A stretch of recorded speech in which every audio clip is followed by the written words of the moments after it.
Karen kept cutting my Jeep lock to steal. It didn't know it was parked by police surveillance. Have you ever had a persistent problem, something that keeps happening, making you feel utterly powerless, only to discover the culprit was closer and more brazen than you ever imagined?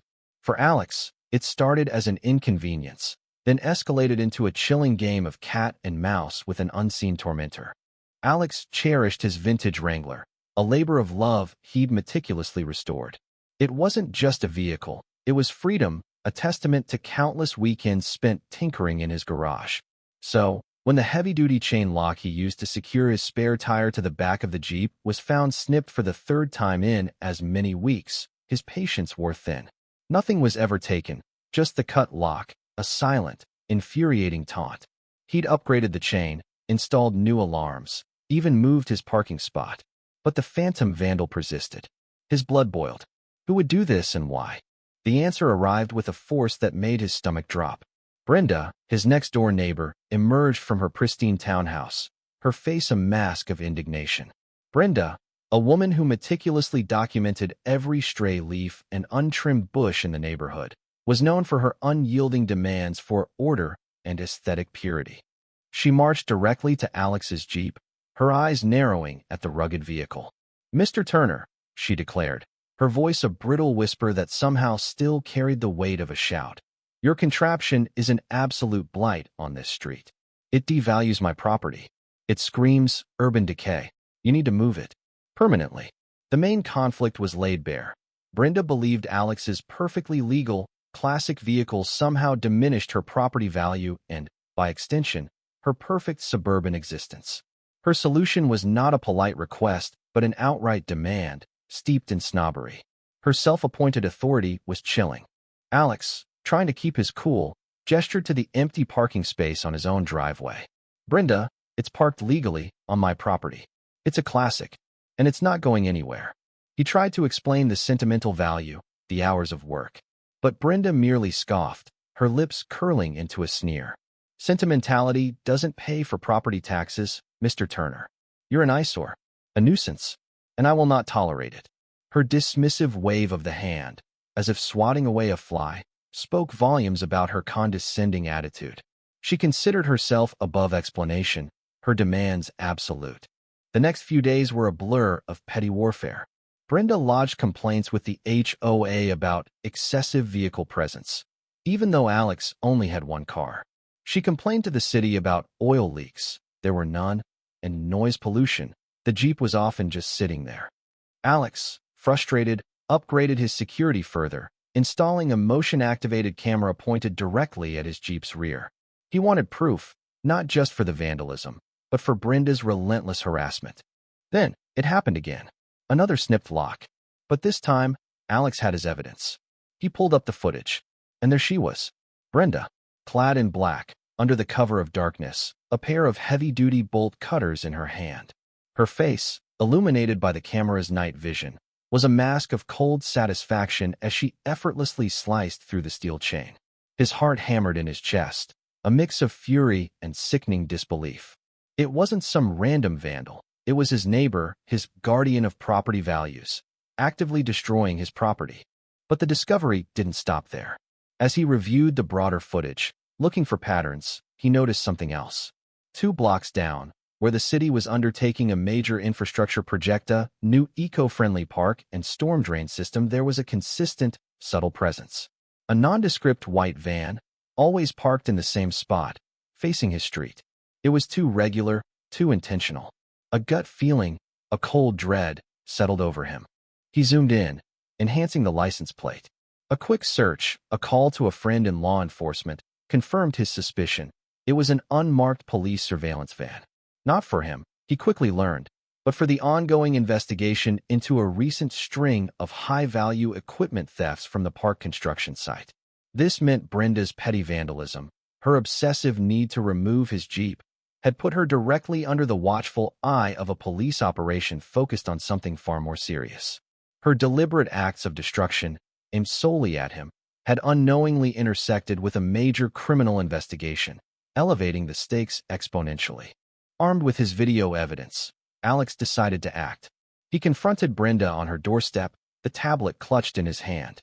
Brenda, we need to talk about this. He held up the tablet, the video of her cutting his lock playing clearly. Brenda's eyes widened for a split second before she regained her composure, a forced, haughty laugh escaping her lips. Mr. Turner, what is this amateur hour? You've clearly doctored that. I wouldn't touch that thing with a 10-foot pole. She attempted to snatch the tablet, her face contorting with a desperate, frantic denial. You're delusional. This is harassment. She then launched into a tirade about his lack of respect and threatened a restraining order. She truly believed her self-righteous indignation could bulldoze any truth. Just as Brenda's angry words reached a fever pitch, a sleek, black SUV pulled up to the curb. Two figures emerged.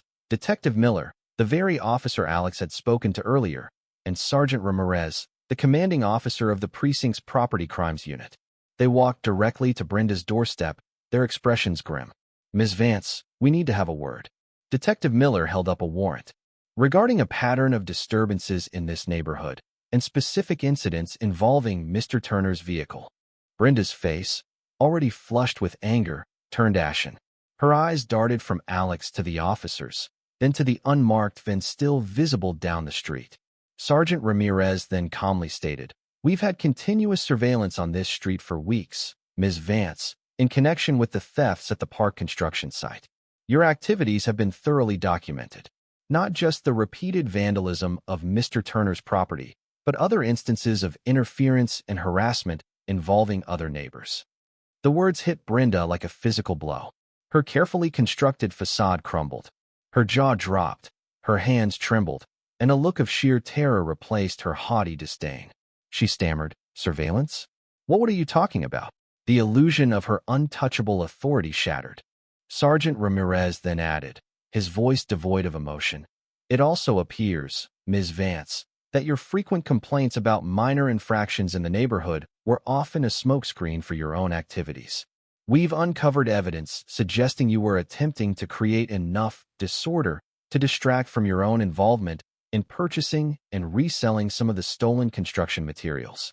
You were trying to drive down property values in the immediate vicinity to purchase property below market value, using the stolen materials to illegally renovate them for a quick resale." The revelation was staggering. Brenda's obsession with property values wasn't about maintaining them. It was about manipulating them for her own illicit gain, using the chaos she created as cover. Her entire persona, built on moral superiority, was a sham, masking a deeper, more calculated criminality driven by greed and a twisted sense of entitlement. She was trying to frame Alex's Jeep as a blight while actively engaged in much larger, more damaging criminal activities. The consequences were swift and devastating. Brenda was arrested on the spot. The initial charges for vandalism quickly escalated to grand larceny, conspiracy, and fraud, based on the mountain of evidence collected by the police surveillance. Her carefully cultivated image as the neighborhood's moral compass evaporated, replaced by headlines screaming about her criminal enterprise. Her HOA allies, who had quietly enabled her bullying, quickly distanced themselves, some even coming forward with their own stories of her manipulation and threats. The Neighborhood Watch group she spearheaded publicly disbanded, its members expressing shame and shock. Brenda lost everything. Her meticulously maintained townhouse was seized as evidence and eventually sold to cover legal costs and restitution. Her job as a high-end real estate agent, built on trust and reputation, was utterly destroyed. Her social standing, her very identity, collapsed under the weight of her deceit and petty cruelty. The karma was a crushing, undeniable force. Alex watched the news reports, the headlines detailing Brenda's downfall. There was a profound sense of relief, a quiet vindication. His Jeep was safe, his peace restored. But there was also a lingering sadness for the depths of human deception. He had simply wanted to enjoy his classic car, and in doing so, he had inadvertently brought down a criminal empire hidden behind a facade of suburban perfection. This whole ordeal makes you wonder, doesn't it? What compels people to such lengths of manipulation and dishonesty, especially over something as trivial as a perceived eyesore? And when does a desire for control cross the line into outright criminality, ultimately leading to one's own undoing?